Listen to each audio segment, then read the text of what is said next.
ಹೇಳು, ಅಲ್ಲಿಗೆ ಯಾಕೆ ಹೋಗಿದ್ದೆ ನೀನು? ಏನಾದರೂ ಅಡ್ಡದಾರಿ ತುಳಿದಿದೆಯೋ ಹೇಗೆ? ಇತ್ತೀಚೆಗಂತೂ ಹೊತ್ತಿಲ್ಲ ಗೊತ್ತಿಲ್ಲ, ಎಲ್ಲಿಂದ್ರೆ ಅಲ್ಲಿ ಸುತ್ತಾಡ್ತಿರ್ತೀಯ. ಮನೆಯಲ್ಲೂ ಇರಲ್ಲ, ದೇವಸ್ಥಾನಕ್ಕೂ ಬರಲ್ಲ. ಎಲ್ಲಿಗೆ ಹೋಗ್ತೀಯ ನೀನು? ಉತ್ತರ ಕೊಡೋ, ಮುಖಕ್ಕೆ ಮುಖ ಕೊಟ್ಟು ಮಾತಾಡೋ. ನಿಮ್ಮ ಮುಖ ನೋಡಕ್ ನಂಗೆ ಇಷ್ಟ ಇಲ್ಲ. ಇಷ್ಟ ಇಲ್ಲದೆ ಇದ್ರೆ ಬೇಡ, ನಾನು ಕೇಳಿದ ಪ್ರಶ್ನೆಗಳಿಗೆ ಉತ್ತರ ಕೊಡು. ಆ ಸಾಬ್ರಮಕ್ಕೆ ಯಾಕೆ ಹೋಗಿದ್ದೆ?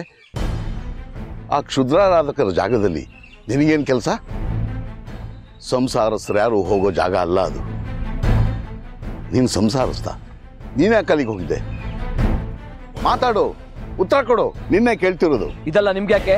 ಸಂಬಂಧ ಇಲ್ಲದ ವಿಚಾರಕ್ಕೆ ತಲೆ ಹಾಕ್ಬೇಡಿ. ಸಂಬಂಧ ಇರೋದಕ್ಕೇನೆ ನೀನು ಕೇಳ್ತಿರೋದು. ನೀನು ಶೇಖರಿ ಅಳಿಯ. ಶೇಖರಿ ನನಗೆ ಮಗ ಇದ್ದ ಹಾಗೆ. ನಿನ್ನನ್ನು ಪ್ರಶ್ನಿಸೋ ಹಕ್ಕು ನನಗಿದೆ. ನನ್ ಮೇಲೆ ಹಕ್ ಚಲಾಯಿಸಕ್ ಬರಬೇಡಿ. ಹಕ್ ಚಲಾಯಿಸಕ್ ಬಂದ್ರೆ ಈ ಬಂಗಾರಿ ಸುಮ್ನಿರಲ್ಲ. ಬಂಗಾರಿ? ನೀನ್ ನಮ್ಮ ಬಂಗಾರಿನೇನಾ?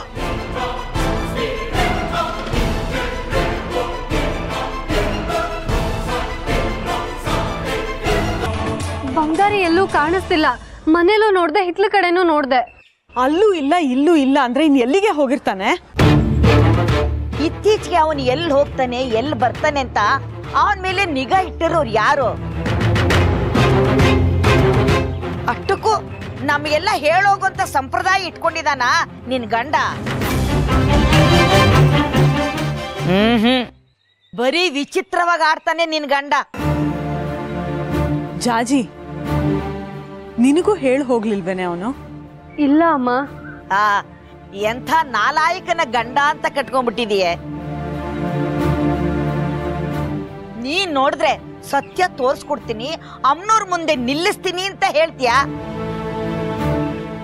ಅವನ್ ನೋಡಿದ್ರೆ ಮನೆಯಿಂದನೇ ಕಾಣೆಯಾಗಿದ್ದಾನೆ. ಅವನೇ ಇಲ್ಲ ಅಂದ್ರೆ ಪೂಜೆ ಹೇಗ್ ಮಾಡದಮ್ಮ?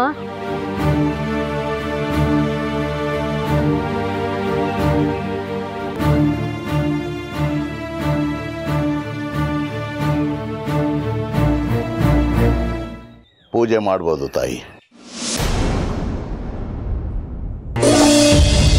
ಬಂಗಾರಿ ಎಲ್ಲ ಹೋಗಿದ್ದೆ ಬಂಗಾರಿ? ಹೇಳ್ದೆ ಕೇಳ್ದೆ.